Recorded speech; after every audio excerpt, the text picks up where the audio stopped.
দর্শক স্বাগত সবাইকে এনটিভির নিয়মিত আয়োজন আইএফআইসি ব্যাংক এই সময় অনুষ্ঠানে আপনাদের সাথে আছি আমি মুস্তফা খন্দকার। দর্শক, দীর্ঘ গণতন্ত্রহীনতা থেকে দেশকে গণতন্ত্রে ফেরাতে নির্বাচনের কোনো বিকল্প নেই, কিন্তু পিআর পদ্ধতিতে নির্বাচনের দাবিতে জামাত সহ কয়েকটি রাজনৈতিক দল রাজপথে নামার ঘোষণা দিয়েছে। পিআর ছাড়া নির্বাচনে না যাবার হুমকিও শুনেছি তাদের কাছ থেকে। নির্বাচনের কয়েক মাস আগে এ ধরনের কর্মসূচি কেন? অন্যদিকে প্রধান উপদেষ্টাও বলেছেন, ফেব্রুয়ারিতে একটি জাতীয় নির্বাচনের জন্য সরকার যখন কাজ করছে তখন কিছু শক্তি এই নির্বাচন পিছিয়ে দেওয়ার চেষ্টা করছে। এই শক্তি কারা তিনি সেটা খোলাসা করেননি।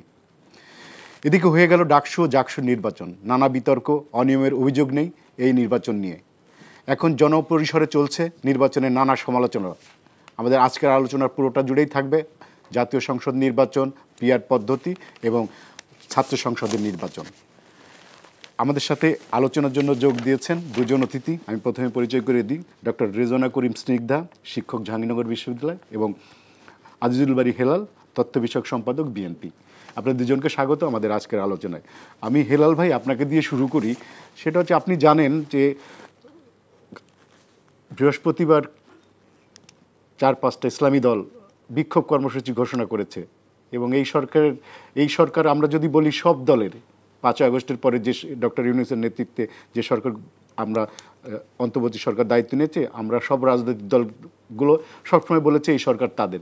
সেই সরকারের অধীনে সেই একটা নির্বাচন হবে, সেই নির্বাচনের একটা ডেটও মোটামুটি আমরা জেনেছি, এবং কিছু সংস্কারের বিষয়ে কথা হচ্ছে, সেই সংস্কার নিয়ে আলোচনা হচ্ছে। মতবিরোধ থাকবে, আলোচনার মাধ্যমে সেগুলো সমাধান হবে, কিন্তু এরই মাঝে সেইগুলো বাস্তবায়নের দাবিতে রাজপথে নামা, এটাকে আপনি কিভাবে মূল্যায়ন করবেন, কিভাবে দেখবেন? এটা কি ঠিক হচ্ছে? ধন্যবাদ। বাংলাদেশে যে 24-এর গণ অভ্যুত্থানটা হলো, সেই 24-এর গণ অভ্যুত্থানে আমাদের যে পরাজিত শক্তি, যে মাফিয়া শক্তিকে আমরা পরাস্ত করলাম, এবং এই গণ অভ্যুত্থানের যে ডেমোক্রেটিক যে মুভমেন্ট হয়েছে, এটা ছিল কি to alter the fascist, not to create a new constitution or to generate any new idea. এইটা আমাদের মূল লক্ষ্য ছিল, যে সরকারের পরিবর্তনের ফলে একটা নতুন সরকার আসবে, নতুন কনস্টিটিউশনের জন্য কিন্তু আমাদের এই আন্দোলনটা হয়েছিল না। কিন্তু এখন দেখছি যে জুলাই সনদটা হলো আমাদের এই যে যত সংস্কার প্রস্তাব বলেন, রাষ্ট্র সংস্কার প্রস্তাব বলেন, সব কিছু মিলিয়ে সমস্ত দল জুলাই সনদ দিয়েছে আপনার 84টা পয়েন্ট। এইটা আপনার ঐক্যমত কমিশন দিয়েছে। আর প্রথমে ছিল 166টা পয়েন্ট। এর কোনোটাই কিন্তু পিআরের কথা ছিল না। অর্থাৎ পিআর একটা নিউ আইডিয়া জেনারেট করলো অল অন এ সাডেন। এবং প্রথমে যে এজেন্ডা তৈরি করেছিল ঐক্যমত কমিশন এলডি হলে, যেটা রাজনৈতিক দলে, সেইখানে কিন্তু তাদের এজেন্ডাভুক্ত এটা ছিল না। এটা পরবর্তীতে কিছু রাজনৈতিক দল সামনে নিয়ে আসছে। এখন এই যে জুলাই সনদের বাস্তবায়ন, যে 84টা পয়েন্ট, এই পয়েন্টের বাস্তবায়ন এবং লিগ্যাল ফ্রেমওয়ার্ক, এইটা হলো এখন মূল আলোচ্য বিষয়। দেখবেন এই জুলাই সনদ এবং সনদের মধ্যে নির্বাচন ফ্রি, ফেয়ার, ক্রেডিবল হওয়ার কোনো বক্তব্য এখানে নেই। আমাদের মূল যেটা দরকার, নির্বাচনটা ফ্রি, ফেয়ার, ক্রেডিবল হবে। সমস্ত রাজনৈতিক দলই মনে করে যে ফ্রি, ফেয়ার, ক্রেডিবল ইলেকশনটা হবে। কিন্তু জুলাই সনদের মানে জুলাই চার্টারের আপনার লিগ্যাল ফ্রেমওয়ার্কটা কীভাবে দিতে হবে, ইমপ্লিমেন্টেশনটা কী হবে, এইটা নিয়ে যখন তর্ক বাড়ছে, তখন বিএনপি দেখেন 3-4টে অপশান দিল, যেগুলো লজিক্যাল। যেমন, যদি সংবিধান সংস্কার করার মতো কোনো প্রস্তাব হয় তাহলে আপনাকে সংসদে যেতে হবে, মানে, আর যদি সংবিধান সংস্কারের সাথে জড়িত না হয় তাহলে আপনাকে নির্বাহী আদেশ এবং প্রেসিডেন্সের অর্ডার, ওই যে অর্ডিন্যান্স জারি করতে পারেন। এটা হলো আইনগত কথা। এছাড়াও যদি আপনি মনে করেন যে এর বাইরেও যদি কোনো পদ্ধতি থেকে থাকে, তাহলে সুপ্রিম কোর্টের একটা রেফারেন্স আপনি দেন, সেটাও আমরা চালাতে পারি। তারপরেও যদি মনে করেন অন্য কোনো আইনি কাঠামো দিয়ে, আইনি বিধান দিয়ে এটা লিগ্যাল ফ্রেমওয়ার্ক দিতে পারেন, যাতে পরবর্তীতে আবার চ্যালেঞ্জ না হয়। এখন আপনি একটা আইনি কাঠামো দিলেন, এটা পরবর্তী সংসদে চ্যালেঞ্জ হলো যে আগেরটা ঠিক হলো না, চ্যালেঞ্জ না হয়, তাহলে হচ্ছে কি আপনার আমাদের যে এক্সিস্টিং সংবিধান আর আপনি যেটা আইনি কাঠামো, দুটো প্যারালাল সংবিধান হয়ে যাচ্ছে। কিন্তু অন্য অন্য রাজনৈতিক দল, বিশেষ করে দুটো ইসলামিক রাজনৈতিক, ইসলামিক আন্দোলন আর জামাত ইসলামী, আরেকটি রাজনৈতিক দল, এই তিনটি রাজনৈতিক দল আপনার 8 দফা দাবিতে রাজপথে কর্মসূচি দিল। যদি আপনি রাজপথে কর্মসূচি দেন, তাহলে ঐক্যমত কমিশনের সাথে আগামীকাল থেকে বৈঠক হবে, তাহলে এই বৈঠকে কি আপনি যাবেন না? এইটা হলো একটা যুক্তি। আরেকটা যুক্তি হলো, আপনি জানেন যে কলকাতায় বসে শেখ হাসিনা বলছে যে ডক্টর ইউনূসের নেতৃত্বে কোনো নির্বাচন করতে দেওয়া যাবে না। তাহলে আজকে যে আপনারা রাজপথে আন্দোলন করছেন বা জুলাই সনদের বাস্তবায়ন এবং ইমপ্লিমেন্টেশন নিয়ে তর্ক বিতর্ক করে একটা অনিশ্চয়তা তৈরি করছেন, তাহলে হাসিনার যে বক্তব্য তার পালে বাতাস দেওয়া হচ্ছে না? হাসিনার পালে বাতাস দেওয়া হলো না? হাসিনা চাচ্ছে ডক্টর ইউনূসের অধীনে নির্বাচন যেন না হয়, আপনারাও চাচ্ছেন ডক্টর ইউনূস যেন নির্বাচনটা না করতে পারে। এই জন্য তো আজকে আপনারা বলবেন যে ফ্রি ফেয়ার ক্রেডিবল ইলেকশনটা যাতে হয়।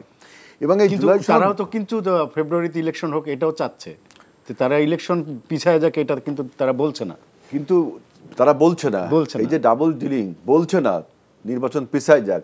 তাই জুলাই সনদ বাস্তবায়ন বা লিগ্যাল ফ্রেমওয়ার্ক দেওয়ার জন্য আমাদের মধ্যে তো একটা নিয়ম থাকতে হবে, একটা কারিকুলাম থাকতে হবে। আপনি বলেন যে কোন নিয়মে জুলাই, আপনারা একটা বলেন, ওনারা তো তাও বলেন না। ওনারা বলছে একটা নিয়ম যে আমরা একটা কনস্টিটিউশনাল অর্ডার দিতে পারি, যে অর্ডারে থাকবে যে জুলাই সনদ পরবর্তীতে কেউ না মানলে সে ট্রিজনাল অফেন্স, রাষ্ট্রদ্রোহী হবে। আমি তো শুনি অবাক হয়ে গেলাম যে তোমরা যে অফেন্স তোমরা আগে করেছো তার ঢেকুর এখন এই 24-25 এসে তুলছো যে ট্রিজন অফেন্স হবে নাকি ওই জুলাই সনদ ওইগুলো না মানলে। আমি মনে করি এইটা তো একটা আইন করছেন, কিন্তু এটা তো সংবিধানের উপরে না। আর সংবিধান না মানলে তখন আপনি বলতে পারেন যে ট্রিজন অফেন্স, কিন্তু আপনি একটা কিছু আইন করছেন যেগুলো আমি বলছি যে এই জুলাই সনদের যে 84টা পয়েন্টস, এগুলো কিন্তু আমার কাছে মনে হয় কাইন্ড অফ কমিটমেন্টস। এই কমিটমেন্টগুলো আপনাকে রাখতে হবে। যে দল রাখবে না বা সংসদে যাওয়ার পরে তার অবস্থা কি হবে তার প্রেসিডেন্স কিন্তু রয়ে গেছে আগে।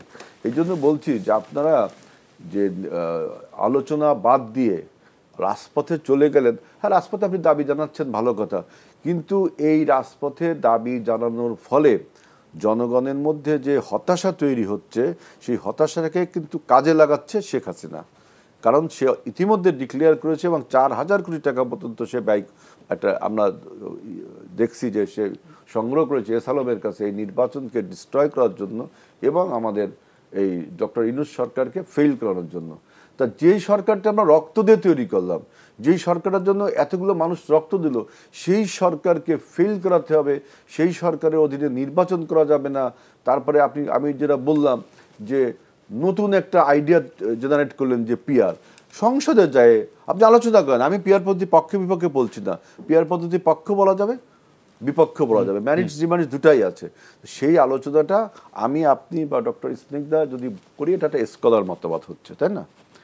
এটা যদি সংসদে যে আলোচনা করা হতো, আমাদের স্কলার মতামতগুলোকেও সংসদ নিচ্ছে আলোচনা করা, তখন এটাকে আপনি কনস্টিটিউশনে ইনকর্পোরেট করতে পারতেন।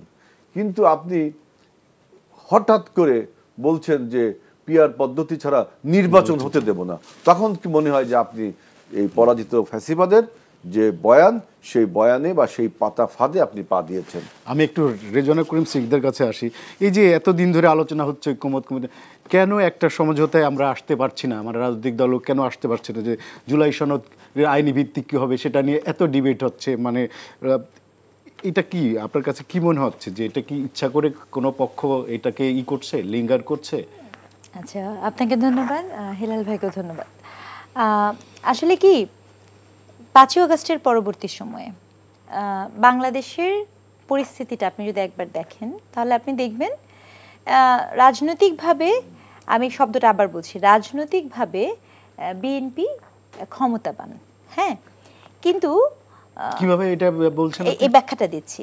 রাজনৈতিকভাবে বিএনপি ক্ষমতাবান এই অর্থে যে আপনার বিএনপির একটা দেশ পরিচালনার অভিজ্ঞতা আছে, আচ্ছা, রাষ্ট্র পরিচালনার একটা অভিজ্ঞতা আছে। জামাতেরও তো আছে না, রাষ্ট্র পরিচালনা সেটা হচ্ছে জোট সরকার, কিন্তু সেটা হচ্ছে অংশীজন, কিন্তু কেন্দ্র সরকার কিন্তু বেসিক্যালি বিএনপি। তো সেই জায়গাটা থেকে তার একটা প্লাস পয়েন্ট আছে। ঠিক আছে, এখন অন্যদিকে যদি তাকান তাহলে অন্যদিকে কি যে বা যারাই আছে এখানে একটা আপনাকে মানতে হবে, আপনি মানেন বা না মানেন, আওয়ামী লীগ চলে যাওয়ার কারণে এখানে একটা রাজনৈতিক শূন্যতা তৈরি হয়েছে। ঠিক আছে, রাজনৈতিক শূন্যতা তৈরি হয়েছে। শূন্যতা বলতে বলছি আপনার বিরোধী দলের শূন্যতা। আপনি বিএনপির মতো একটি রাজনৈতিক দলকে, অর্থাৎ পরিচালনা দল, তাহলে আপনার কি আছে? রাষ্ট্র পরিচালনার অভিজ্ঞতা তাহলে এখন একমাত্র আছে কি? জাতীয় পার্টির। আপনি চিন্তা করে দেখেন, বাংলাদেশ রাষ্ট্র পরিচালনা করার অভিজ্ঞতা কার আছে? বাংলাদেশ জাতীয়তাবাদী বিএনপি, আওয়ামী লীগ এবং জাতীয় পার্টি। এই সময় কার বিরোধী দল, মানে বিরোধিতার কথা বলছেন? আমি কারো বিরোধিতার কথা বলেছি না। আমি যে কথাটা বলার চেষ্টা করছি সেটা হচ্ছে যে আসলে বিরোধী দলটা কে হবে, এটাই হচ্ছে মূল ঘটনা। এই মূল ঘটনার জায়গাতে, কারণ অপরাপর যে দলগুলো আছে তারা কি আসলে কখনো বিরোধী দল হওয়ারও যোগ্যতা রাখে কিনা, that's a very big question. অর্থাৎ কোন বেসিসে বলছেন আপনি এটা? 1990 থেকে গণতান্ত্রিক চর্চা তো শুরু হয়েছে 91 ইলেকশনের পর থেকে, তাই তো? এখন 91 ইলেকশনের পর থেকে বাংলাদেশে হয় বিএনপি ছিল, নয় আওয়ামী লীগ ছিল। তার মানে বিরোধী দল এবং আপনার রাষ্ট্র পরিচালনার দল, এই দুটি দলই কিন্তু ঘুরে ফিরে এটা করেছে। এর মাঝে কিন্তু কোনো কিন্তু অপরন্ত কিছু নাই। তার মানে এখানে তৃতীয় পক্ষের কোনো দলের আসলে শুধু রাষ্ট্র পরিচালনা না, বিরোধী দল হওয়ার যোগ্যতা আছে কিনা সেটা একটা খুব গুরুত্বপূর্ণ। তার মানে আপনি আওয়ামী লীগকে মিস করছেন? আওয়ামী লীগকে মিস করছি, এটা খুব চমৎকার বলছেন। যে অবস্থায় যাচ্ছে দেশ, এই অবস্থায় চলতে থাকলে আমার কিছু বলা লাগবে না, এমনি আপনি বুঝতে পারবেন ঘটনাটা কি ঘটছে। মিস করছি হচ্ছে একটি রাজনৈতিক আস্থা সম্পন্ন দলকে। বাংলাদেশের মানুষ মিস করছে রাজনৈতিক আস্থা সম্পন্ন দলের। এখন যারা আছে তাদের উপর কি রাজনৈতিক মানে বাংলাদেশের মানুষের আস্থা নেই? দেখেন, আমি একজন নৃবিজ্ঞানী হিসেবে একটা কথা বলি, একজন গবেষক হিসেবে একটা কথা বলি। বাংলাদেশের রাজনীতিবিদের উপরে বাংলাদেশের মানুষের আস্থাহীনতা ভীষণভাবে দেখা যাচ্ছে এবং হতাশাও দেখা দিচ্ছে। দীর্ঘ 15 বছর ধরে একটা দল ছিল, যে দল নানাভাবে মানুষকে আপনার প্রতারিত বলেন, নির্বাচনের নামে প্রতারণাটা গত কয়েক বছর ধরে হচ্ছে। কাজেই বাংলাদেশের মানুষ যে আস্থা পাবে সেই সুযোগটা কি আছে কিনা সেটা একটা প্রশ্ন। এখন যদি 24-এর মনে করেন 24-এর পরে, এই যে আগামী ফেব্রুয়ারিতে যদি ইলেকশন না হয়, তাহলে মানুষ আসলে ইলেকশন কি সেটাই তো ভুলে গেছে। মানুষ যে একটা ইলেকশন দিবে, আপনি চিন্তা করে দেখেন তো, যে এটা আপনাদের আয়ু আছে, অনেক বয়স আছে, তা এই জন্য হয়তো বা বোঝেন যে আপনারা ইলেকশন জানেন। এমন পর্যায়ে মানুষ চলে গিয়েছিল, মনে হয় এই জীবনে আর ইলেকশন কি সেটাই মানুষ দেখবে না, ভুলে যাচ্ছিল। তাহলে এই পর্যায়ে যখন দেশ চলে যায়, তখন ইলেকশনের আগে আপনি যতগুলো কাজ করছেন, আপনি কি কখনো শুনেছেন? আমার এটা প্রশ্ন হয়েছে কি, এখন কথা বললে কোনো কথা হয় এদিকে চলে যায়, নয় ওদিকে চলে যায়। যেমন কিছুক্ষণ আগে আপনি আমাকে বললেন আপনি কি মিস করছেন, এখন যে কথা বলবো তাতে মনে হবে যে এটা এদিকে চলে যাচ্ছে, বিএনপির দিকে। যেমন মনে করেন যুগপৎ আন্দোলন, আপনি আমাকে বলেন বাংলাদেশের ইতিহাসে, আমি একদম চ্যালেঞ্জ করে বলছি, তত্ত্বাবধায়ক সরকার যখন থাকে, আপৎকালীন সরকার যখন থাকে, এটা তো একটা ক্রুশাল মোমেন্ট। এই আপৎকালীন সরকার, তত্ত্বাবধায়ক সরকারের সময় কোনোদিন শুনেছেন কোনো দল যুগপৎ আন্দোলন করতে যায়? কোনো দল রাজনৈতিকভাবে যুগপৎ আন্দোলন করতে চায়? আপনি আমাকে একটা নজির দেখান। এই নজির কিন্তু নাই। এখন এই কথার প্রেক্ষিতে এই কথা চলে যাবে হচ্ছে তাদের পক্ষে, কিন্তু আপনি আমাকে তাদের সমালোচনা করতে পারেন, আমি 100টা সমালোচনা আপনাকে হাজির করে দেব। সংকট হচ্ছে আপনাকে এটা শুনবে কে, প্রবলেমটা হচ্ছে এখানে। দেখেন, এই ইলেকশনের এই যে আপনি যত, হেলাল ভাই যত কথা বলছেন ঐক্যমত নিয়ে হচ্ছে, ঘটনাটা কি হয়েছে জানেন? ঘটনা হচ্ছে কারো যেহেতু কোনো সক্ষমতা নাই, আমি আবারও শব্দটা বলছি, রাজনৈতিক দল হিসেবে এই মুহূর্তে মাঠে বিএনপি একেবারে ফাঁকা গোল দিচ্ছে, একদম তার কোনো প্রতিদ্বন্দ্বী নাই। ঠিক এই মুহূর্তে বিএনপির যে অবস্থান, তার যে অভিজ্ঞতা, সেই জায়গাটাতে, তো এই জায়গাটাতে যেহেতু তার কোনো প্রতিদ্বন্দ্বী নাই, সেহেতু যেটা হয়েছে যে অপর যারা আছে তাদের সবারই হচ্ছে সময় দরকার। আর ওইদিকে যিনি পলাতক, তার উদ্দেশ্য হচ্ছে কোনোভাবে আমি এখানে একটা ভুন্ডুল তৈরি করে আমি আবার এখানে ফেরত আসতে চাই, তার জন্য সময় দরকার। তার মানে হচ্ছে কি, 10 মিলে করি কাজ, হারিয়ে যায় তিনা হিলাজ। এই যে প্রধান উপদেষ্টা আজকে একটা কলন অনুষ্ঠান ইউরোপীয় ইউনিয়নের, ওখানে তিনি এক ধরনের শঙ্কা প্রকাশ করেছেন আগামী নির্বাচনের বিষয়ে। তিনি বলেছেন ফেব্রুয়ারিতে তার সরকার একটা উৎসবমুখর পরিবেশে এবং ইনক্লুসিভ একটা নির্বাচনের জন্য কাজ করছে, ঠিক তখনই কয়েকটি শক্তি এই নির্বাচনকে পেছানোর জন্য চেষ্টা করছে।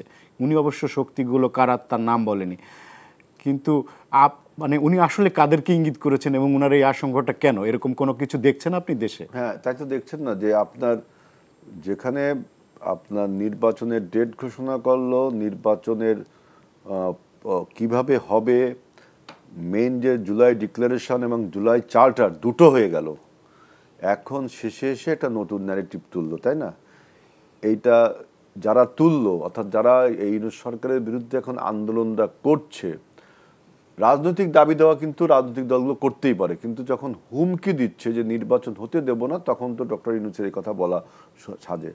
এই যে ডক্টর রেজওয়ানা একটা কথা বলছে যে বিএনপি ফাঁকা মাঠে গোল দিচ্ছে, আর তাহলে বিরোধী দল কে হবে, কথাটা কিন্তু ঠিক। বিএনপি ফাঁকা মাঠে গোল দিচ্ছে, এটার ব্যাখ্যা আমি দিচ্ছি, গোল দিচ্ছে না, বিরোধী দলটা কে হবে না। ও বিষয়টা কেমন হচ্ছে দেখেন, হঠাৎ করে যখন আমরা 5ই আগস্টের পরে বললাম যে আওয়ামী ফ্যাসিস্টদের বিচার করতে হবে, তারপরে তাদের নামে কোনো দল থাকতে পারে, সবাই বললাম, সরকার তাদের আওয়ামী লীগের কার্যক্রম স্থগিত করলো, যা মানে শেষ ভার্ডিক্ট আসা পর্যন্ত সে তার দলীয় কার্যক্রম থাকতে পারবে না। 1 বছর পরে এসে আপনি বলছেন জাতীয় পার্টিকে নিষিদ্ধ করতে হবে, এবং এরও বলছেন 14 দলের, যে আওয়ামী লীগের 14 দল, তাদেরও নিষিদ্ধ করতে হবে। আমিও কিন্তু এই নিষিদ্ধের পক্ষে, বিএনপিও এই নিষিদ্ধের পক্ষে, কিন্তু সেই নিষিদ্ধ করার তরিকা আছে। আপনারা নির্বাহী আদেশে এইগুলো বন্ধ করতে চাচ্ছেন, আমরা বলছি যে বিচারিক প্রক্রিয়ার মাধ্যমে এই দলগুলো, যেহেতু আমাদের আইসিটি কোর্টে যে আগে বিচার করার সময় কোনো রাজনৈতিক দলকে বিভিন্ন অফেন্সের জন্য বিচার করা যেত না, সেই আইনটা এখন ইনকর্পোরেট করা হয়েছে, সুতরাং এখন অনায়াসে বিচার করা যেতে পারে। আপনি বিচার না করে নির্বাহী আদেশে এতগুলো দলকে যদি নিষিদ্ধ করেন, আর আপনার যে সমস্ত দল আছেন তারা যদি আন্দোলনে থাকেন, তাই তো ফাঁকা মাঠ। তো ডক্টর রেজওয়ানা বললে তাই ফাঁকা মাঠ। এইটা কি, এই যে অবস্থা কি আমাদের আগামী ইলেকশনটাকে কোনোভাবে ক্রেডিবল করে, অ্যাকসেপ্টেবিলিটি করে? তাইলে আপনারা যারা এই যে বয়ানগুলো তুলছেন যে বিচারিক প্রক্রিয়া ছাড়া নির্বাহী আদেশে দলগুলোর কার্যক্রম বন্ধ করে দেওয়া, আবার নিজেরাও ইলেকশনে আসবেন না, তাহলে ইলেকশনটা করবেন তারা যে আসবে না, এটা আপনাকে তো, আপনি আন্দোলনে যাচ্ছেন না, আন্দোলন যাচ্ছেন, আন্দোলন তারা করছে, তারা তো বলছে না যে ইলেকশন বয়কট করবে। যদি আপনি ফেল করেন তাই তো ইলেকশনেও ফেল করে, এটা কি তারা, আমি বুঝি আপনি বুঝি, আন্দোলনে ফেল করে কেউ কখনো ইলেকশনে পাস করতে পারে না? তারা হয়তো প্রেসার দিচ্ছে একটা, যে আমাদের, সেটা তো তারা বোঝে যে তারা কি দিচ্ছে। আমি বলছি যে হ্যাঁ, রাজনৈতিকভাবে তারা এই দাবি দেওয়াগুলো তুলতে পারে, কিন্তু পলিটিক্যাল, আমরা যা পলিটিক্স আপনারা অবজার্ভটা করেন, আমরা করি, গ্রামারে কি বলে যে কোনো আন্দোলন যদি ফেল করে, সেই আন্দোলনের শক্তি ভোটে পাস করে না। এটা আমি আপনি যদি বুঝি, ওরা বোঝে না, কিন্তু ওরা ফেল করবে। আপনি এত বলছেন, ওরা যদি আন্দোলনে যদি ফেল না করে, আন্দোলনে পাস করে, তাহলে কি হবে? নির্বাচন হবে না। তখন কি আপনারা বয়কট করবেন? আপনি যদি আন্দোলন দ্বারা পাশ করে যে জুলাই সনদ আপনার এনিওয়ে ইলিগাল ওয়েতেও বাস্তবায়ন করতে হবে, সরকার তো এইভাবে করবে না, তাহলে কি হবে? একটা ভয়ঙ্কর পরিস্থিতি সৃষ্টি হবে, নির্বাচনটা হলো না। আমি সেটা বলছি, নির্বাচনটা তাহলে আর হলো না। নির্বাচনটা না হলে, আমি প্রথম বক্তৃতায় বলেছি যে শেখ হাসিনার প্রতিষ্ঠিত হলো বা ফ্যাসিবাদ প্রতিষ্ঠিত হলো। আর বিএনপি ফাঁকা মাঠে গোল দিচ্ছে, এই যে ন্যারেটিভটা, এই যে ন্যারেটিভ বলবো না, এটাকে এক ধরনের অনুমান, আপনি অ্যাজাম্পশন করছেন যে বিএনপির মতো এরকম, বিএনপি যদি ন্যাশন ওয়াইড দল, অন্য কোনো দল ন্যাশন ওয়াইড দল হয়ে উঠতে পারে না। উনি তার বক্তৃতায় বলেছেন যে রাষ্ট্র পরিচালনার নেই। এই জন্য দেখবেন নির্বাচনটাকে লিঙ্গারিং করে তারা তাদের ক্ষমতা সঞ্চয় করতে চাচ্ছে। এবং এর মধ্যে যা হয়েছে, এটা যদি বলি, যেমন আমাদের বাংলাদেশের ব্যুরোক্রেসি একটা important to hold a free and fair election and to make the level playing field. ব্যুরোক্রেসিটা খুব ইম্পর্টেন্ট। তারপরে ল এনফোর্সিং এজেন্সিস খুবই ইম্পর্টেন্ট। ইভেন বিভিন্ন স্কুল, কলেজ, মসজিদ বা প্রতিষ্ঠানের যারা আপনার পলিং অফিসার থাকে, এরাও কিন্তু খুব গুরুত্বপূর্ণ। আপনি দেখেন বিএনপিকে আপনারা বিভিন্নভাবে বিভিন্ন রকম দোষারোপ করছেন, যে এক্সটর্শন করছে, আপনার দখল করছে, কথা বলছেন, কিন্তু এই যে আমি প্রতিষ্ঠানগুলো বললাম, এগুলোকে আমি সফট পাওয়ার বলি, administration, law enforcing agencies, even ইউনিভার্সিটিগুলো, এই ইভেন কলেজগুলো, এই সমস্ত প্রতিষ্ঠানগুলো জামাত ইসলামী একাকার হয়ে গেছে। কেন হলো সেটা একাকার হয়ে গেছে, এইটা যে কেন হলো এটা তার মানে আপনাদের ফোকাসটা ওদিকে ছিল না। দেখেন, একটা নিউট্রাল গভর্নমেন্টের আন্ডারে এমন কোনো বিশ্ববিদ্যালয় নেই যার প্রধান জামাত ইসলামীর না, এমন কোনো বিশ্ববিদ্যালয় নেই যার প্রক্টর, যার আপনার প্রভিসি, যার হলের প্রভোস্ট, তারপরে আপনার স্কুলের কমিটি, কলেজের কমিটি, তারপরে আপনার পুলিশ প্রশাসনে আপনি ভয়ঙ্করভাবে জামাত এই সফটওয়্যারগুলো তারা কাজে লাগিয়ে। আচ্ছা, সেটা তো জামাত হলো, কিন্তু কেন হলো? আপনারা কি এদিকে কোনো নজর দেননি? ওই সময় কি মানে আমরা চাচ্ছি কি 24-এর গণ অভ্যুত্থানে মানে শিবিররা, জামাত শিবির এটা তাদের লোক ঢুকাতে পারলো, বিএনপি কেন বিষয়টা নোটিস করলো না? সরকারটা তো নিউট্রাল, সরকারের ক্যারেক্টারটা নিউট্রাল না, তাকে নিউট্রালি থাকতে হবে। আর আমাদের তখন প্রধান লক্ষ্য ছিল যে বাংলাদেশের 24-এর যে অভ্যুত্থানটা হয়েছে এটা যেন বেহাত না হয়ে যায়। এখন যদি আমরা অভ্যুত্থানের শক্তি এইসব নিয়ে কামড়াকামড়ি করি, মারামারি করি, তাহলে তো অভ্যুত্থানের যে পরাজিত শক্তি তারা তো বাংলাদেশের, আমাদের নেতা বলেছে না যে মাথা পালিয়েছে লেজ রয়ে গেছে, তারা তো বাংলাদেশে এখনো আছে। ইভেন আমাদের যে প্রতিবেশী রাষ্ট্র সেও তো এই পরিবর্তনকে ভালোভাবে মেনেনি, তার গোয়েন্দা সংস্থা কি এখানে স্যাচুরেটেড না? তাহলে আপনার প্রধান উদ্দেশ্য হবে কি? টু এস্টাবলিশ দ্য ডেমোক্রেসি, যার জন্য আমরা রক্তটা দিলাম, এবং to right to our vote, right to choose our leader by voting, এইটা তো আমাদের প্রাইম অবজেক্ট ছিল। এই সুযোগে তাদের লক্ষ্য হলো যে আপনার এই সব পদগুলো দখল করে এবার তিনি নেমেছেন বাংলাদেশের যে নির্বাচনটা হবে সেই নির্বাচনকে বিভিন্নভাবে লিঙ্গারিং করা, কারণ সফট পাওয়ারটা সে হাতে নিয়েছে। এবং আপনি দেখেন যে বিশ্ববিদ্যালয়ের প্রশাসনগুলো আপনার ইভেন আপনার ব্যুরোক্রেসিতে কিভাবে তারা প্রাধান্য বিস্তার করে, সব জায়গায় তাদের লোক। আমরা তারপরেও কিন্তু বলছি যে একটা সুষ্ঠু নির্বাচন হওয়া দরকার। নির্বাচন হলে জনগণ তার পছন্দের প্রার্থীকে বেছে নিতে পারবে। এবং ওনারা এত বয়ান তুলছে, আপনি প্রথমে যেটা বললাম যে বিভিন্ন পার্টি নিষিদ্ধ করতে হবে নির্বাহী ক্ষমতা বলে, তাহলে কি হবে? নির্বাহী ক্ষমতা বলে যদি পার্টি নিষিদ্ধ পরে চ্যালেঞ্জ হবে না? আপনি বিচারিক আদালতের মাধ্যমে যান। আর আমি প্রথমে যেটা বললাম, সব দলকে আপনি নিষিদ্ধ করে নিজেও ইলেকশনে আসবেন না, তাহলে আপনি চানটা কি দেশের জন্য?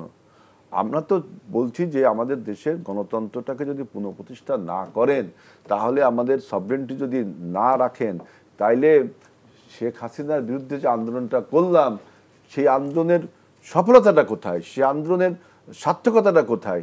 যে হাসিনা তিনি এখনো বলছেন পার্শ্ববর্তী দেশে বসে যে ইউনূসের অধীনে নির্বাচন হতে দেব না, আর আপনি ইউনূসের অধীনে আন্দোলনে নেমেছেন, তাহলে আপনার কথা আর তার কথা এক হয়ে যাচ্ছে না? আপনি তাহলে কার এজেন্ডা বহন করছেন? বাংলাদেশের স্বাধীনতা সার্বভৌমত্বকে রক্ষার জন্য আপনাদের কিন্তু এবার একটা অ্যাসিড টেস্ট আপনার জন্য। মানে আগের বার বহুবার ফেল করেছেন, আপনার 71-এ ফেল করেছেন, 86-তে ফেল করেছেন, 90-তে ফেল করেছেন, 96-তে ফেল করেছেন। এবার কিন্তু অ্যাসিড টেস্ট, যে এবার যদি আবার গণতন্ত্র প্রতিষ্ঠার জন্য আপনারা আবারও জনগণকে মুখোমুখি দাঁড় হয়ে যান, তাহলে কিন্তু জনগণ এটা ভালোভাবে নেবে না। এখন আপনারা যতই ইসলামী বয়ান দেন, কারণ বিএনপি কিন্তু ইসলামের বাইরের কোনো দল না।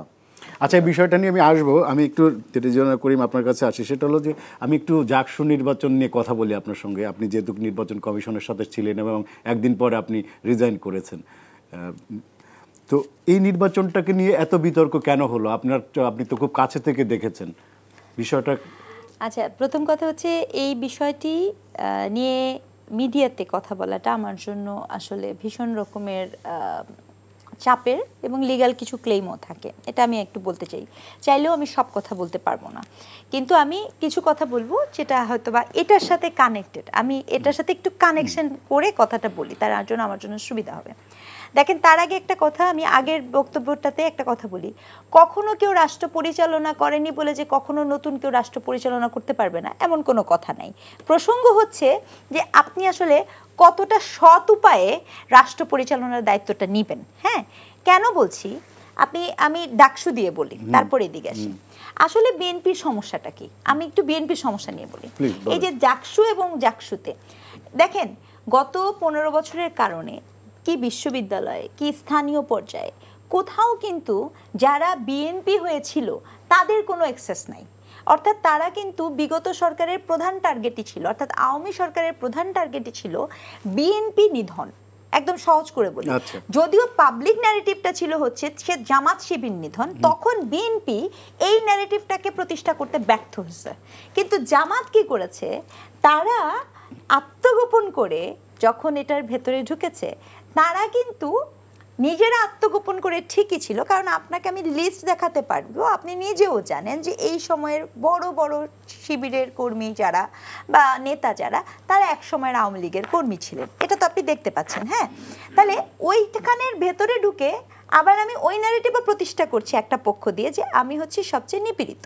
কিন্তু বিএনপি যার কর্মীরা কেউ স্থানীয় জায়গায় থাকতে পারে নাই, এটা কিন্তু আমি আমার গবেষণার কাছ থেকে বলেছি। প্রচুর ওনাদের কর্মী আছে যারা ফুড পান্ডা করেছে, পাঠাও চালিয়েছে, এগুলো আমি জেনেছি। এবং কিন্তু এত নিপীড়িত হওয়ার পরেও তারা যে নিপীড়িত একটি দল, এটা তারা প্রতিষ্ঠা করতে পারে নাই। তারা ওই সময় আসলে কি পারেনি? না, পারেনি। তারা ওই সময় থেকে আমার ডক্টর স্নিগ্ধা, আমার 1 মিনিট আপনার একটু ডিস্টার্ব দিই। এইটা একটা ইম্পর্টেন্ট জিনিস আপনি বলেছেন, যে কথাটা বলতে পারবেন না আপনি, সেই কথাটা কিন্তু জাতির জানা দরকার। কারণ কি, ডাকসু এবং চাকসু নির্বাচনে যে হাইপটা তুলেছে যে ইসলামী ছাত্র শিবিরের, আসলে তো ইসলামী ছাত্র শিবিরের জয় হয়নি, জয় হয়েছে ওদের একটা সম্মিলিত মোর্চা সংকট ছিল, ছাত্রলীগ ছাত্র শিবির। সম্মিলিত মোর্চা বলতে আপনি কি বোঝাচ্ছেন? সেখানে কি ছাত্রলীগ ছিল না? আপা যেটা বলছে যে কেমোফ্লেজ করে আপনার 15 বছর ছিল, এটা এই ন্যারেটিভ সবাই আমরা জানি সব। কিন্তু যেটা হলো ডক্টর স্নিগ্ধা বলতে পারবেন না, যেটা বলা উচিত জাতির সামনে, যে কি ধরনের ভোট ইঞ্জিনিয়ারিং হয়েছে। আপনি বোঝেন, ছাত্রদল 5,500 ভোট পেয়েছে, প্রতিদ্বন্দ্বী সংগঠন ডবলেরও বেশি, 3 ডবল ভোট পেয়েছে, মানে 3 গুণ বেশি ভোট পেয়েছে। 80% ভোট কি কাস্ট হয়েছে ঢাকা বিশ্ববিদ্যালয়ে? আমরা তো দেখেছি যে রোকে হলে একটা ব্যালট পেপারে আপনার আগের থেকে বিপিজিএস এর ভোট দেওয়া হয়েছে। জাহাঙ্গীরনগরে কিন্তু আমি এরপরে বলতে দিন না, জাহাঙ্গীরনগরে কিন্তু আমাদের ডক্টর স্নিগ্ধাদের মতো ডক্টররাই ধরেছেন যে কিভাবে ভোটার লিস্টে নাম না থাকার পরেও ভোট দিচ্ছে। ওই যে কি একটা অনমোচনীয় কালি, সেটা সাথে সাথে উড়ে যাচ্ছে, আপনার ঘন্টা বাজিয়ে আপনার ভোট জাল দেওয়া হচ্ছে। আমরা এগুলো সব পেয়েছি। তারপরে আপনারা পদত্যাগ পর্যন্ত করেছেন, যেহেতু একটা ইললেজিটিমেট, 3জন শিক্ষক 2জন নির্বাচন কমিশন ইনক্লুডিং শি। এখন আপনি যেটা বললেন, যে কথাটি বলতে পারবেন না, এই কথাটি কিন্তু আপনি যদি বলেন, তাইলে কিন্তু এই ডাকসু এবং চাকসু নির্বাচনে যে ইঞ্জিনিয়ারিংটা হয়েছে, ভোটের ইঞ্জিনিয়ারিং, এবং এই প্রশাসন যে শিবির বা জামাত ইসলাম দ্বারা স্যাচুরেটেড, এই জিনিসটা কিন্তু আমার সেকেন্ডার বলতে দেন না, উনিই বলেন যে কেন বলতে আপনি being a teacher you should expose it to the nation. আচ্ছা, আমিও চাই যে আপনি বলেন আসলে বিষয়টা কি, আপনি যেটা আপনার মনে হবে যে এটা আইনের ব্যারিয়ার আছে ওটা বলেন না। আইনি ব্যারিয়ার না, আপনি ওয়াকিবহাল যে আচ্ছা আমাকে বলেন তো যে এটা খুব মজার। আমি জাস্ট একটা উত্তর দিই হেলাল ভাই, এই ইলেকশনে আমি ভীষণভাবে, আমি এই কথাটা খুব দ্ব্যর্থহীন ভাষায় বলবো, আমি আমার নৈতিকতার জায়গা থেকে পদত্যাগ করেছি। কারণ আমি একজন ইলেকশন কমিশনের সদস্য। আপনি দেখেছেন পদত্যাগ করার পরে দৈনিক সমকাল পত্রিকাতেও এসেছে, যেখানে ফোন করে বলা হচ্ছে যে আপনি দুঃখিত, আপনি নির্বাচিত হননি। এখন এটা আপনি দেখেছেন। আমি কিন্তু এখন আর কমিশনের সদস্য নেই। আমি আবারও বলছি, কেন বলতে পারবো না সেটাও আমি বলছি। এখন আমি যদি ওই ইলেকশন কমিশনের সদস্য হই, তাহলে তখন কিন্তু ওই দায়টাও আমার ঘাড়ে এসে বর্তায় একজন সদস্য হিসেবে। আমি ইলেকশন কমিশনের সদস্য, এই যে উনি অমোচনীয় কালির কথা বলছেন, দেখেন একটা কথা বলি, জাহাঙ্গীরনগর বিশ্ববিদ্যালয়কে ডাকসু দিয়ে তুলনা করলে চলবে না। এটা হচ্ছে আমার প্রথম কথা। তুলনা করে দুটো বিশ্ববিদ্যালয় জাল ভোট হয়েছে না, এটা তুলনা ওই অর্থে বলছি না আমি। এখানে আরো একটা কিছু কারণ হচ্ছে, ডাকসু কিন্তু নিয়মিত বিরতি দিয়ে হয়, জাকসু কিন্তু 33 বছর পরে হয়েছিল। একটা না, ডাকসু তো নিয়মিত একটা নির্বাচন হয়েছে, এই যে লাস্ট নূরেরটা ওরে খুব কাছাকাছি, না নূর ভিপি হলেন না, ভিপি নূর হলেন না, তো যখন ওটা হয়েছে 19 সালে, না 19 সালে হলেও আমি যেটা কথাটা পয়েন্টে করছি, আমরা যখন কাজ করি তখন একটা টাইপরাইটারে টাইপ করা উই পোকা ধরা একটা গঠনতন্ত্র আমাদের সামনে আসে। জাহাঙ্গীরনগরে একটা অটোমেনশন নাই, একটা ডিজিটালাইজেশন নাই। তাহলে যখন এগুলো তো খুব আমি আপনার ভোটার আইডি দেখে আপনাকে বিবেচনা করব, সেজন্য তো আমাকে প্রশাসনকে ওটি করতে হবে। তো এখন মনে করেন এই কথাগুলো বললে তো আপনার সমস্যা নেই, এটাতে বলছি যেগুলো বলতে পারি সেগুলো বলছি না, সবই কেন বলতে পারবো না সেটাও আমি বলছি, সবই কেন বলতে পারবো না সেটাও আমি বলছি না। তাহলে কমিশন ইউনিভার্সিটি কর্তৃপক্ষ প্রিপারেশন না নিয়ে কেন ইলেকশনে গেল? এই যে এখন কমিশনের সদস্য হিসেবে যদি এমন হয় যে আমি অনেক গুরুত্বপূর্ণ সিদ্ধান্ত জানিই না, তাহলে আমি কেন ওই কমিশনের সদস্যকে শুধুমাত্র সিগনেচার করার জন্য থাকবো? এটা কি নৈতিকভাবে যৌক্তিক? নিশ্চয়ই না। নিশ্চয়ই আমার কথাকে আপনার ভ্যালিডেশন দিতে হবে বা প্রশ্নের উত্তরটা দিতে হবে। এটা একটা সংকট জাহাঙ্গীরনগরের বাস্তবতাটাতে। আমি আপনাকে বলি, যেমন একটা কথা খুব ভুল ভ্রান্তিভাবে এটা ছড়ানো হয়েছে, যেটা ওই যে ঘন্টার কথাটা বলা হয়েছে। দেখেন, এটা সত্য না। জাহাঙ্গীরনগরে যেহেতু আপনি ইলেকশনটা মেয়েদের কমন রুমে করেছেন, মেয়েদের কমন রুমে যখন একজন ইলেকট্রিশিয়ানও প্রবেশ করবে তখন ঘন্টা বাজানো হবে, যেহেতু এটা ওটার ভেতরে করা হয়েছে। যদি আপনি অন্য কোথাও কেন্দ্র করতেন তাহলে ঘটনাটা ঘটতো না। এটা একটা ইলেকশন ছাড়া যখন আপনার নরমাল টাইমে বলছেন, ইলেকশনের টাইমটা তো ইলেকশনের টাইমেও হবে। কেন আমি আপনাকে বলি, কারণ কেন্দ্রটা ঠিক করা হয়েছে একেবারে হলের ভিতরে, কমন রুমের ভিতরে, অর্থাৎ পাশেই হয়তো বা কোনো একটা মেয়ের রুম আছে। এটা কিন্তু একটা মিস রিপ্রেজেন্টেশন। আমি এটা পরিষ্কার করি, যেটা সত্য সেটা সত্য, যেটা অসত্য সেটা অসত্য। এখন সত্যটা বলি, সত্যটা কি হয়েছে দেখেন। ব্যালট পেপারে ক্যান্ডিডেটের নাম নেই, এটা বলেন। ব্যালট পেপারে ক্যান্ডিডেটের নাম নেই। আপনি ক্যান্ডিডেটের নাম না, আমার কথা হচ্ছে যে আমি জানি কমিশনের সদস্য হিসেবে আপনার ব্যালট পেপার যাবার কথা হচ্ছে সকালবেলায় ব্যালট বাক্স সহ। এখন এটা কার আদেশ বলে কিভাবে এটা ওখানে পৌঁছে গেল আমি জানি না। ডক্টর শামীম মাহমুদ এটা প্রতিবাদ করছে রাত্রেই। না, সমস্যা হচ্ছে যে আপনারা ইলেকশন কমিশনকে তো জানতে হবে। কমিশন তো দীর্ঘদিন প্রস্তুতি নিচ্ছে ইলেকশনের জন্য। হ্যাঁ, তার মানে দীর্ঘদিন প্রস্তুতি নেওয়ার পরও আপনার যদি চূড়ান্ত জায়গাটায় না হয়, যেমন মনে করেন অমর্ত্য রায়ের প্রার্থিতা, ঠিক আছে, এটা একটা বিতর্কিত ইস্যু ছিল কিনা। এখন আমি কমিশনের মেম্বার, আমি জানিও না অমর্ত্য রায়ের প্রার্থিতা নিয়ে কখন কি আলোচনা হয়েছে, কিছু আমি জানি। তার মানে আপনাদের কমিশনের মধ্যে কোনো সমন্বয় ছিল না? সমন্বয় না, এখানে কিছু কিছু কমিশন মেম্বাররা হয়তোবা তাদের এখতিয়ার দিয়ে তাদের সিদ্ধান্ত গ্রহণ করে, মানে তাদের একটা হিডেন এজেন্ডা ছিল যেটা আপনি জানেন। তাহলে কমিশন কি টোটাল মিলেই তো কমিশন না? আপনি এখানেই তো আমি বলছি যে আমি কি সিদ্ধান্ত নিব, কমিশনের মনে করেন কি হেতু কারণে ভোট গণনা। আচ্ছা, আমি কিচ্ছু জানি না, আমি অসুস্থ ছিলাম, এটাও খুব সত্যি কথা, আমি হাসপাতালে ভর্তি ছিলাম, কিন্তু এই জন্যও হতে পারে, এটা একটা বলতে পারেন তারা, অবশ্যই যৌক্তিক কথা। কিন্তু আমি যখন ওখানে গেলাম, আচ্ছা মনে করেন কি হেতু কারণে ৮,০০০ ভোট বা ১০,০০০ ভোট গুনতে কয়দিন লাগে? 10 দিন হিসাবে 12 দিন, 3 দিন লাগে। কয় দিন লাগে? কত দিন লাগতে পারে? এই ভোট গণনাটা কোন ঐশ্বরিক বলে বন্ধ হয়ে আছে? 3 দিন তো অসম্ভব, এটা তো ম্যাক্সিমাম 6 ঘন্টা লাগতে পারে। আমরা 89-90 ডাকসু নির্বাচনে 26,000 স্টুডেন্টরা তো 15-16,000 ভোট পড়েছিল। আর সবচেয়ে বড় কথা, ভোট রাতে মানে সবাই গুনে ফেলে, আমি যখন এজেন্ট ছিলাম সব তো গুনে ফেলে। সবচেয়ে বড় কথা যে আমি এটাও বুঝি নাই, এই যে আমাকে তো হেলাল ভাই এটা বলছেন, হেলাল ভাই আপনাদের যে 3 জন শিক্ষক, আপনাদের মানে আমি বলছি জাতীয়তাবাদী শিক্ষকের যে 3 জন শিক্ষকের কথা, এবং আমাদের নির্বাচন কমিশনের একজন, ওনারা যখন পদত্যাগ করেছেন, ওনাদেরকে কি সাইবার আক্রমণ করা হয়েছে ফ্রান্সে বসে? রেজওয়ানা করিম স্নিগ্ধাকে করা হয়েছে। আমার এই মোবাইলে আমি আমার লাইভ থ্রেটও দেখাতে পারি। এইটা বলে আপনি কি বোঝাতে চাচ্ছেন? না না, তার মানে একটা জাকসু ইলেকশন, একটা জাকসু সাইবার বাহিনী তো ওদের বিশাল। মানুষ এই যে আমরা কথা বলছি না, দেখুন একটু পরে বট বাহিনীর যে আক্রমণটা হবে। না না, আমার বক্তব্য অন্য জায়গা, যে ওনাদের রেফারেন্সটা কেন আনলেন? কেন আনলাম? একটা জাকসু ইলেকশন কার জন্য? এটা তো বিশ্ববিদ্যালয়ের নিজস্ব বিষয় হওয়ার কথা। সেটা কিভাবে একটা গ্রুপের এজেন্ডার অংশ হয়ে যায়? আপনি এই মানুষকে লাইফ থ্রেটেনিং করে দিবেন, আপনি মানুষকে করবেন, এটা হয়ে যায় তখনই যখন এটা আর বিশ্ববিদ্যালয় কেন্দ্রিক কোনো ইলেকশন হয় না। কেন সেদিন ঢাকা বিশ্ববিদ্যালয়ের মতো জাহাঙ্গীরনগর বিশ্ববিদ্যালয়ে আমি রেজাল্ট দিব কি দেব না, 1000টা মানুষ এসে পুরো বিশ্ববিদ্যালয়কে গেরুয়া বিভিন্ন জায়গায় তারা ঘিরে ফেলেন, আমার নিরাপত্তাটা কে দিবেন? কেন এরকম হলো যে আমি নৈতিকভাবে, আমি তো অসুস্থও হতে পারি কিনা, আমি দিলাম পদত্যাগ করে, আমাকে আপনি বারংবার এই যে থ্রেটটা, এই সাইবার বুলিংটা, এটা কেন করছেন জানেন? তার কারণ আমার ওখান থেকে পদত্যাগ করার মধ্য দিয়ে আপনার এই ইলেকশনের যে গ্রহণযোগ্যতা সেটা টেম্পার হয়েছে, আর কিচ্ছু না। কিন্তু এখন হেলাল ভাইদের যারা শিক্ষক, তাদের তো একটা ছাদ আছে, আমাদের মতো যারা সাধারণ শিক্ষক, ছাদ মানে হচ্ছে পলিটিক্যাল প্রোটেকশন। আপনি আপনার পলিটিক্যাল আইডেন্টিটি কি? আমার কোনো পলিটিক্যাল আইডেন্টিটি নাই।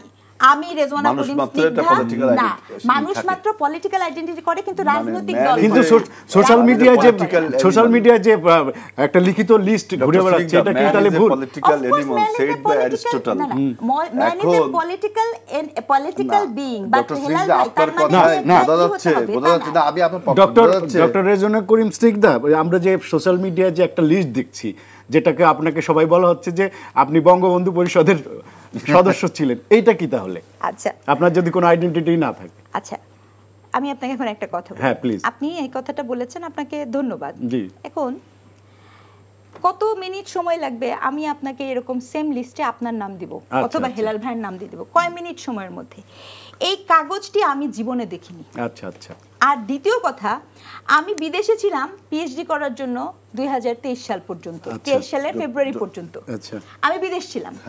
আচ্ছা, আমি পিএইচডি করে বিদেশ ছিলাম, আপনারা ক্রস চেক করেন। এবার 2019 করোনাকালীন সময় থেকে আমি চ্যালেঞ্জ দিলাম এই পুরা মিডিয়াতে, আপনি দেখবেন যে বিগত রেজিমের বিপক্ষে আমি কত কত কত কত প্রতিবাদ করেছি, কলাম থেকে শুরু করে কত কিছু লিখেছি। এবার আমি দ্বিতীয় একটা চ্যালেঞ্জ দিলাম, ধরেন আমি বঙ্গবন্ধু ঐক্য পরিষদের, আচ্ছা তাহলে তো এরকম হওয়ার কথা না যে আমি তো একটা আহ্বায়ক নেত্রী টাইপের, তাহলে নিশ্চয়ই কোনো নেতার সাথে আমার একটা ছবি থাকবে, কোন একটা বিবৃতি থাকবে, কোন একটা স্বাক্ষর থাকবে, কোন জায়গায় আমি তার জন্য ভাষণ দিয়ে শেষ হয়ে যাব। ডক্টর মুস্তফা, আমার একটু কথা, আপা ডক্টর স্নিগ্ধা যেটা বললেন এটা কিন্তু ঠিক। ওনার পলিটিক্যাল আইডেন্টিটি শেখ মুজিব না শেখ হাসিনা, সেটার জন্য তার কোনো ন্যায্য কথা কিন্তু অন্যায্য হয়ে যাবে না। সেটা কিন্তু আমি দেখলাম যে ডক্টর শামীমা ও বলছে যে রাত্রেবেলা যে ভোট নিয়ে যাওয়া হচ্ছে, যে কি বিএনপি পন্থী 3 জন শিক্ষক, বিএনপি পন্থী 3 জন শিক্ষক যদি কোনো ন্যায্য কথা বলে সেটা জন্য অন্যায্য হয়ে যাবে। ঠিক একইভাবে ডক্টর স্নিগ্ধার জন্য সত্য। সে বলছে যে ওই বিশ্ববিদ্যালয়, আমি এই প্রশ্নটা করেছি হেলাল ভাই, যে উনি বলছে যে আমার কোনো আইডেন্টিটি নাই, কিন্তু আমি বিশ্ববিদ্যালয়ের কোন শিক্ষকই নিউট্রাল মিস করে গেছেন। নিউট্রাল বলতে মানুষ, আমি নিউট্রাল শব্দের কথা বলিনি। আমি আবারও বলছি, কোন প্রতিষ্ঠিত রাজনৈতিক দলের সদস্য আমি নই, অর্থাৎ কাগজে কলমে অবশ্যই সেটা তো আমার থাকবে, কিন্তু আপনি কাগজে কলমে যখন নেত্রী বলে দিবেন বা আপনি কোনো কিছুর বলবেন, আমি সেটা মিন করেছি। ওই যে বলছে কি জানি, আপনি যে হিডেন এজেন্ডা বের করতে চেয়েছেন, ওই বিশ্ববিদ্যালয় প্রশাসনের জামাত শিবিরকে জেতানোর যে একটা এজেন্ডা ছিল, ওটাকে আমি হিডেন এজেন্ডা বলছি। ওই হিডেন এজেন্ডা, অর্থাৎ থলের বেড়াল আপনি যে বের করে দিবেন, এখন আপনি অর্ধেক বের করছেন আর অর্ধেক কথা বলছেন না, এজন্য বলা হচ্ছে আপনাকে বিভিন্ন রকম ট্যাগিং করা হচ্ছে। এটা ঠিক, আপনার বক্তব্যের মাধ্যমে প্রমাণিত হচ্ছে যে মোস্তফা ভাই, যে জাহাঙ্গীরনগর বিশ্ববিদ্যালয়ের প্রশাসনের এজেন্ডাই ছিল যে ইসলামী ছাত্র শিবিরকে জিতিয়ে দিতে হবে, এই জন্য 8000 ভোট গুনতে 3 দিন লাগে। কিন্তু আমরা জাহাঙ্গীরনগর বিশ্ববিদ্যালয়কে আমরা সবসময় জানি যে এটা বামদের একটা, লেফটদের একটা ঘাঁটি আছে এবং এটা দীর্ঘদিন ধরে সংস্কৃতির একটা অন্য ধরনের চর্চা হতো। সেই জায়গা কিভাবে শিবির ক্যামোফ্লেজ রাজনীতিতে কমিউনিস্ট পার্টির থেকে পাইওনিয়ার আর কেউ ছিল না। দেখেন, মাও সেতুং বলতো যে মাছ যেমন পানির মধ্যে লুকিয়ে থাকে, বিপ্লবীদের সেভাবে থাকতে হবে।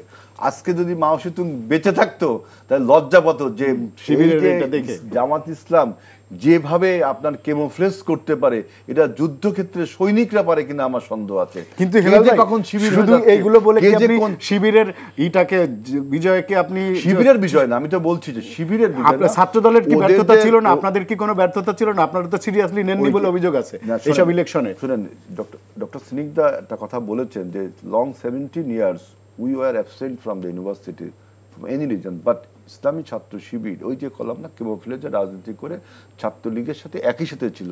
আজকে যারা গণরুম গেস্টরুমের দোহাই দেন, গণরূপ গেস্টরুমের নির্যাতন হয়েছে, এই নির্যাতনের দায়ভার তৎকালীন যারা ছাত্র শিবিরের নেতারা কেমোফ্লেজ করে ছাত্রলীগে ছিল, তাহলে শিবিরের এই দায়ভার নিতে হবে। এই যে মানুষকে এক্সপ্লয়েট করেছে, ছাত্রদেরকে এক্সপ্লয়েট করেছে, এইটা মনে করেন আগামী নির্বাচনে, আগামী ডাকসুতে, আগামীতে চাকরিতে অবশ্যই ছাত্ররা এটা বুঝতে পারবে কিভাবে ছাত্রদের ইমোশনকে এক্সপ্লয়েট করা হয়েছে, যে হলে হলে ছাত্র রাজনীতি করতে দেওয়া হবে না। সেইখানে ছাত্ররা সেই গত 17 বছরে যে হলে হলে নির্যাতন হয়েছে, ট্রমাটাইজ ছাত্র, তাদের মধ্যে ট্রমা কাজ করেছে, সেইটাকে কিভাবে কাজে লাগানো যে হলে হলে ছাত্র রাজনীতি করতে হবে না। ছাত্রদল সেখানে বললো যে লঙ্গার ভার্সনে চিন্তা করে যে হলে হলে ছাত্র রাজনীতি করতে হবে, ছাত্রদল কমিটিও দিল। এখানে কিন্তু একটা ইমোশন ব্ল্যাকমেলিং হলের ছাত্রদেরকে শিবির করেছে। আমি এই আচ্ছা রিজওয়ানা কিছু বলতে চাচ্ছিলেন আমি আপনি? কিছু কথা বলি। যেমন মনে করেন জাহাঙ্গীরনগর বিশ্ববিদ্যালয়ে আপনি এই ইলেকশনটা হবার পরেই পুরো সোশ্যাল মিডিয়াতে আরেকটা কথা কি বলে গেল যে নামাজ নাকি ওয়াশরুমে পড়েছে। বিশ্বাস করেন জাহাঙ্গীরনগর ওয়াশরুমে, এর আগে নাকি তারা নামাজ পড়তে পারেন নাই, ওয়াশরুমে নামাজ পড়েছেন। কিন্তু একজন আবার বলছে, ব্যাখ্যা দিচ্ছে যে ওয়াশরুমে নামাজ হয় না। হয় না মানে ওইটার দিকে আমি যাব না। আমার কথা হচ্ছে আমি দায়িত্ব নিয়ে বলবো, জাহাঙ্গীরনগরে পড়া প্রতিটা মানুষ বলবে জাহাঙ্গীরনগরে কেন্দ্রীয় মসজিদ আছে এবং এমনকি হলের ইমামও আছে, মানে পড়ানোর জন্য কমন রুম আছে। জাহাঙ্গীরনগর কখনোই, জাহাঙ্গীরনগর হচ্ছে একই সাথে আপনি ওখানে একটা সাংস্কৃতিক পটভূমি পাবেন, যার বিশ্বাস সেই বিশ্বাস অনুযায়ী পাবেন। তাহলে ওখানে এটা কি করা হলো, আপনি জেতার পরেই আপনি একটা রিলিজিয়াস সেন্টিমেন্টকে নিলেন। খেয়াল করে দেখেন ডাকসুতে আপনি যে 10 দিন হতে পারলো না, সূর্য সেন হলে কি হলো, আপনি হাফ প্যান্ট পরার কারণে আপনি দিয়ে দিলেন। তাহলে এই যে বক্তব্যগুলো কেন বলছি, যে এই যে আমাকে যে প্রশ্ন করলেন যে কি, তো এই যে এখানে একটা কিছু হচ্ছে তো, এবং তার থেকেও বড় কথা হচ্ছে যে আপনি যখন এই পুরো প্রসেসটাকে একটু ডিপলি ডাউন দেখবেন, তখন গল্পটা কিন্তু এরকম শুধু নয় যেখানে ভোট ইঞ্জিনিয়ারিং হয়েছে বা এখানে ভোট অব্যবস্থাপনা তো ছিল, এটা তো কোনো কথাই না। গল্পটা হচ্ছে কার নির্দেশনায় এবং কেন, যদি আমার সক্ষমতা না থাকে, আমার পরিস্থিতি না থাকে, আমি এত তাড়াহুড়া করে ইলেকশন দিব, আমি এই জায়গায় আনতে চাচ্ছি। এটি কোনোভাবে বিশ্ববিদ্যালয় কেন্দ্রিক রাজনীতি, শিক্ষার্থী নেতৃত্ব সংগঠনের সাথে যুক্ত ছিল না, এটি যুক্ত হয়েছে আমাদের ন্যাশনাল পলিটিক্সের সাথে। সেই ন্যাশনাল পলিটিক্সটা কি আপনি খেয়াল করে দেখেন, প্রশাসন যুক্ত হয়েছে। আপনি খেয়াল করে দেখেন যে গত কয়েকদিন যখনই ডাকসু হয়েছে, আপনার যে এখন যে সেন্টার লেভেল অফ আমাদের যে মিনিস্ট্রি আছে, এদিক দিয়ে মানুষের মনোযোগটা কোথায় সরেছে, এদিকে সরেছে। ডাকসুতে যখন ছাত্রদল হেরেছে, বুঝেন, কিন্তু ছাত্রদল হারতেই পারে, সেটা আমার মাথা ব্যথার বিষয় না। জাকসুতেও যখন ছাত্রদল হয়েছে, হারতে পারে না, এটাও আমার মাথা ব্যথার বিষয় না। তাতে কি হয়েছে, আপনি পাবলিক সেন্টিমেন্টে, পাবলিক ডোমেইনে একটা আইডিয়া দিয়েছেন, জামাতের একটা শক্তি হয়েছে। খেয়াল করে দেখেন তার বডি ল্যাঙ্গুয়েজ, তার কথা, তার ন্যারেটিভ। এটা কি রিজনা করিম, এটা কি জাতীয় নির্বাচনের প্রভাব ফেলবে বলে মনে করেন আপনি? এই ন্যারেটিভটা প্রতিষ্ঠিত করার চেষ্টায় লিপ্ত, এবং এই যে যুগপৎ আন্দোলন ঠিক পরপরই, এটা হচ্ছে তাদের, ওনারা যেরকম শক্তি দেখানোর জন্য মোটরসাইকেল নিয়ে নামেন, ওনারা এখন মানুষ দেখানোর জন্য রাজপথে নামবেন। তাই এই পুরো প্রক্রিয়াটা দেখেন, যারা নিজেরা গুপ্ত থাকে তারা অন্যকে গুপ্ত ভাবে, এটা তাদের চরিত্রের অংশ, কিন্তু তারা জানেন না যে কিছু মানুষের গুপ্ত হওয়ার দরকার পড়ে না। তো ওনাদের যে পলিসি দেখবেন, ওনারা কখনো বলবে না যে আসলে ওনারা যদি ক্ষমতায় যান তাহলে ওনাদের পজিশন কি হবে, ওনারা কি শরিয়া ভিত্তিক রাষ্ট্র করবেন না কি করবেন, এটা কোনো ওনারা স্পষ্ট করে এখন বলেন। জামাত কিন্তু ইন্টারেস্টিং, ওনারা মধ্যপন্থী রাজনৈতিক দল হিসেবে আবির্ভূত হওয়ার চেষ্টা করছে, কারণ তারা তাদের সনাতন ধর্মের তাদের দলে ভিড়াচ্ছে এবং তারা মুক্তিযুদ্ধের ন্যারেটিভটাকেও নতুন ভাবে চিন্তা করছে। এটা কি তারা স্পষ্ট করে বলেছে? আপনি একবার জিজ্ঞেস করেন তো তাদের কোনো নেতাকে। কথা হচ্ছে, আমি যেটা বলতে চাচ্ছি, এই যে ডাকসু এবং জাকসু, এই পুরো ব্যাপারটা ছিল, দেখেন সাধারণ মানুষ কিন্তু পলিটিক্সের সাথে এইভাবে যুক্ত হয় না। তারা কি দেখে যে ঢাকা বিশ্ববিদ্যালয়ের এত এত শিক্ষার্থী তারা ওখানে জিতে গেছে কারণ তারা ভালো, জাহাঙ্গীরনগরের শিক্ষার্থীরা ওখানে জিতে গেছে কারণ তারা ভালো। এই ভালোর ইম্প্যাক্টটা তারা অবশ্যই কার্যকরভাবে আগাতে চায়। কারণ কি, এই যে আপনার জামাত ইসলাম যে দলটি আছে, এই দলটির সবচেয়ে বড় ক্ষতির জায়গা ছিল মিডল ক্লাস, শিক্ষিত শ্রেণী, কোড অ্যান্ড কোড, প্রগতিশীল শ্রেণী, কোড অ্যান্ড কোড, এই গ্রুপটার সমর্থন কিন্তু তারা কখনো পাননি। এইটার মধ্য দিয়ে তারা একটা সমর্থন আদায়ের চেষ্টা করেছেন, আদায়ের চেষ্টা করতেই পারেন, কিন্তু যে উপায়ে করেছেন সে উপায়টা সঠিক হয় নাই, এটা অন্যায্য হয়েছে, এবং এটি তাদের অনেক বড় একটি রাজনৈতিক চাল। সেই রাজনৈতিক চাল বুঝতে যদি আমাদের অন্যান্য রাজনৈতিক দল ব্যর্থ হয়, সে দায়ভার তাদের, আমার না। এখন আমি শিক্ষক, আমার ইলেকশনে যেই আসবে আমি আমার শিক্ষার্থীদের সাধু জানাবো, এটাই স্বাভাবিক। তাহলে পদত্যাগ করলেন কেন? কারণ হচ্ছে এখানে অনেকগুলো অ্যানোমালিস আছে, তো এই অ্যানোমালিস গুলো তো আমি মানতে আগ্রহী না। তার আগে তো সবার আগে দায়ভার পড়ে আপনার প্রধান নির্বাচন কমিশনার, রিটার্নিং অফিসারের।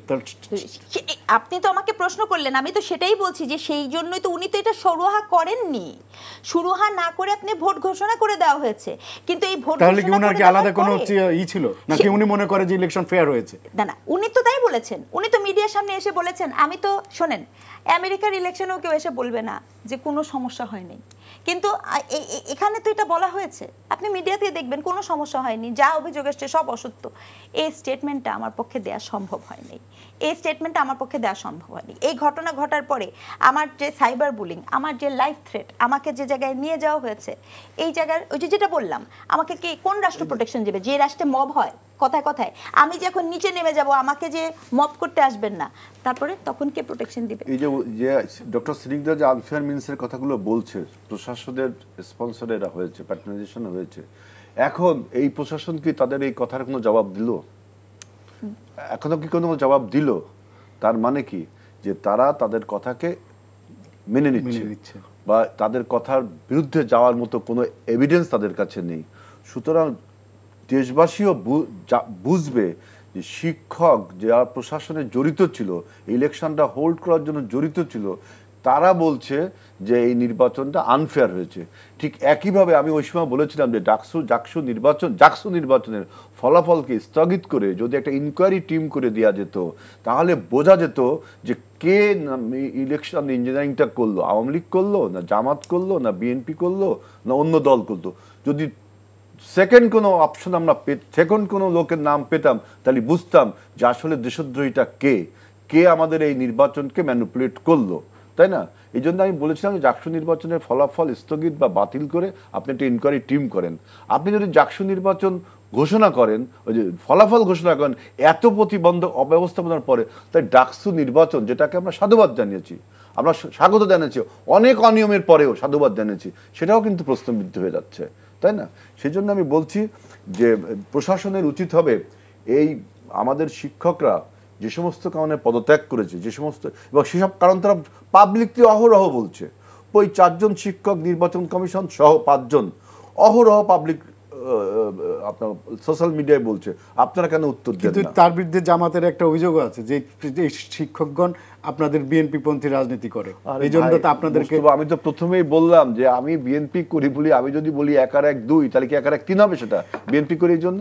তারা যদি ন্যায্য কথা বলে আপনি তো প্রমাণ দেন, আর তারা যে অন্যায্য কথা বলছে প্রমাণ দেন। দেখেন ডক্টর ইস্তিকদা কিন্তু সব খোলসা করে বলছেন না, হয়তো কোনো আইনের বাঁধনে, তারপর সাইবার বুলিং হচ্ছে তার উপরে, সে নিশ্চয়ই ট্রমাটাইজ হয়ে গেছে, এই জন্য সাইবার বুলিংটা হচ্ছে। সুতরাং বিশ্ববিদ্যালয়ের প্রশাসনের উচিত হবে এইসব শিক্ষকদের যে বেদনা, ভিতরকার যে আত্মচিৎকার, এটার আপনার উত্তর দেওয়া এবং তাদেরকে সেই নিরাপত্তা দেওয়া। কিন্তু সমস্যা হচ্ছে যে আপনি বলছেন যে অনেক ইঞ্জিনিয়ারিং হয়েছে, ভোট কারচুপি হয়েছে, সব মেনে নিলাম, আপনার ওখানে ছাত্রদল যে এভাবে হারলো, এটা কি আপনাদের সাংগঠনিক কোনো ব্যর্থতা নাই? একটা দেখেন, আমি বললাম, আমি বুঝলাম না, আপনি ছাত্র দলের বিষয়টা ডাকসুতে আসেন। ডাকসুতে যদি আমরা প্যানেল করতে পারতাম, একটা ইউনাইটেড প্যানেল, যেটা শিবির করেছে, যে শিবির করছে। একটু আপনাকে একটা কথা বলি ছোট, দেখেন আপনি ছাত্র দলের ব্যর্থতা, ছাত্রলীগের ব্যর্থতা, এগুলি সব বাদ। আমি এই জন্য আপনাকে একটা কথা বলেছি, কে ছাত্র দল, কে জামাত শিবির, কে ছাত্রলীগ, এটা তো ফ্যাক্ট না। ফ্যাক্ট হচ্ছে আমার ইনস্টিটিউশনের ফ্রি অ্যান্ড ফেয়ার ইলেকশন হয়েছে কিনা। এই আলাপটা খুব গুরুত্বপূর্ণ। কিন্তু আপনি একটা ছোট্ট জায়গার ফ্রি অ্যান্ড ফেয়ার ইলেকশন যদি কনফার্ম না করতে পারেন, আলাপটা ওখানে দেন। এই 100টা পার্টিকুলার দলের ডিসি আপনি নিয়োগ দিয়ে দিচ্ছেন, সচিব নিয়োগ দিয়ে দিচ্ছেন, সব কিছু নিয়োগ দিচ্ছেন, আপনি এদেরকে নিয়ে জাতীয় নির্বাচন নিরপেক্ষতা প্রত্যাশা করতেছেন? হ্যাঁ, বিএনপি তো একটা বড় স্টেক হোল্ডার, বিএনপি এই জায়গায় কেন কেয়ার নেই? এই জন্য বললাম প্রসঙ্গ ওদিকে দেন, প্রসঙ্গটা ওখানে গুরুত্বপূর্ণ। আচ্ছা, আমাদের হাতে আর সময় নেই, হেলাল ভাই 30 সেকেন্ডে আপনি যদি কিছু বলেন। যে আমি বলছি যে দেখেন, ডাকসুতে ছাত্রদল যে ভোট পেয়েছে, আপনার বামপন্থীরা যে ভোট পেয়েছে, এবং আপনার নিরপেক্ষ যে প্যানেলটি স্বতন্ত্র, ওরা যে ভোট পেয়েছে, এই ভোট যদি যোগ করেন, ওরা ভোট ইঞ্জিনিয়ারিং করে পরেও যা পেয়েছে তার থেকে বেশি হয়। অর্থাৎ আমরা যদি এই জিনিসটা ঐক্যবদ্ধ হতে পারতাম, তাহলে কিন্তু আজকে ওই শিবির সমর্থিত যে ছাত্র ঐক্যবান তাদের ভোট আমাদের চেয়ে বেশি হতো না ইঞ্জিনিয়ারিং করার পরেও। সেটা আমি বলছি। সুতরাং আমাদের যদি ব্যর্থতা বলতেই হয় তাহলে বলতে হবে যে আমরা যারা অভ্যুত্থানের শক্তি ছিলাম, আমাদের এই অভ্যুত্থানের শক্তিকে যদি ঐক্যবদ্ধ ইলেকশনটা করতাম, কিন্তু আমরা ভেবেছি যে এখানে একটা প্রতিযোগিতামূলক ফেয়ার ইলেকশন হোক, যেহেতু এই ইলেকশনের কোনো ইম্প্যাক্ট জাতীয় রাজনীতিতে পড়বে এমন কোনো আমি মনে করি না। 1 থেকে 2% পড়তে পারে। ডক্টর সিদ্দিকরা যেটা বললেন, দেখেন বিএনপি এবং আওয়ামী লীগের থেকে এই পর্যন্ত যারা ভিপিজিএস ছাত্রদল ছাত্রলীগ থেকে তারা জাতীয় রাজনীতিতে কিন্তু ইনভলভ হয়েছে এবং ভালো করছে, কিন্তু অন্য অন্য সংগঠন থেকে যারা ভিপিজিএস হয়েছে জাতীয় রাজনীতি তাদের প্রভাব আপনি দেখেছেন একদম মিলিয়ে গেছে। এটা মান্না সাহেব নিজেই বলেছেন। এবং নূর দেখেন, তারপর আরো যে ছাত্রদের 60-এর দশকে সবাই ভিপি হতো, ভিপিজিএস তাহলে কমিউনিস্ট পার্টির সেই রাজনীতি থেকে আছে। এই জন্য আমি বলছি যে জাকসু নির্বাচন ছাত্রদের নির্বাচন, এরা জাতীয় নির্বাচনে স্বাভাবিক একটা বাবল তুলছে এখন, কিন্তু এটা আবার জাতীয় নির্বাচনে আসলে মার্কা দেখে মানুষ চুজ করে। শুধু মার্কা না, মানুষের রাষ্ট্র পরিচালনার দক্ষতা অভিজ্ঞতা দেখেও মানুষ বোঝে রাষ্ট্রটা কার হাতে নিরাপদ, কে রাষ্ট্রটাকে নিরাপদ রাখতে চায়, বাংলাদেশের গণতন্ত্র সার্বভৌমত্ব কার হাতে এতদিন নিরাপদ ছিল, মানুষ কিন্তু এটাও দেখে। আচ্ছা, ধন্যবাদ রিজওয়ানা করিম স্নিগ্ধা এবং আজিজুল বারী হেলাল আমাদেরকে সময় দেওয়ার জন্য। দর্শক, আজ এখানে শেষ করছি। আমাদের এই অনুষ্ঠানটি পুনরায় দেখতে ভিজিট করুন এনটিভির অনলাইন www.ntvbd.com-এ। সবাই ভালো থাকবেন, শুভরাত্রি, ধন্যবাদ সবাইকে।